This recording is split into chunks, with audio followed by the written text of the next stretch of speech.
Ito ang umpisa ng kwento ni Julio Pinatubo.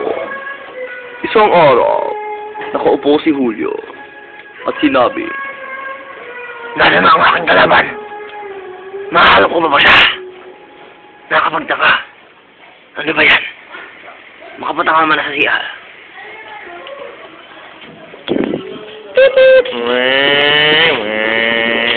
Habang naglalakad si Julio, bigla siyang nanditapo ang espada. Wah! Habang siya naglalakad, may natapo siyang kasungot at siya'y tinanong, Nakita mo ba ang aking kalaban? at ang sinabi ng kasungot, Hindi ko nakita. Kasi sa laki ng aking mata, napuwig ako. Masakit. Maraming salamat.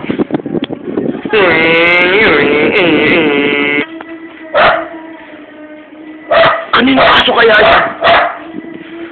Patay ko na ngayon. Yari ka sa akin. Yeah! Ay, nabulok na nga to.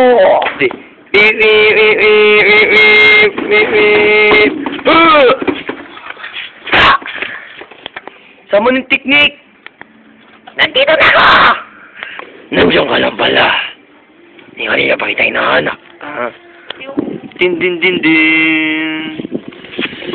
Din din din din. Pipi, pipi, pipi. Hoy! Tunod. Ay, kalawin! Ha! Matibay ka! Ha! Boom! Tumatawag ka na naman! Ha! Boom! Malakas ang kalawan! Hindi ko mapigil! I'm hurt! Saan na ba ako pupunta ngayon? I'm hurt! Hindi na kayo! Wala na akong arms! Wala na akong arms! Wala! Yung kamay ko na usig! Yari ka sa akin!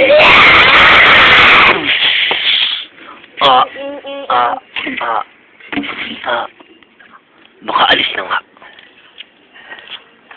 Wala, sarap maglakad. Lalakad na ako. Lalakad. Napuwig ako! Napuwig ako! Ito ang katapusan ng istorya ni Julio Pinatubo. Wakas.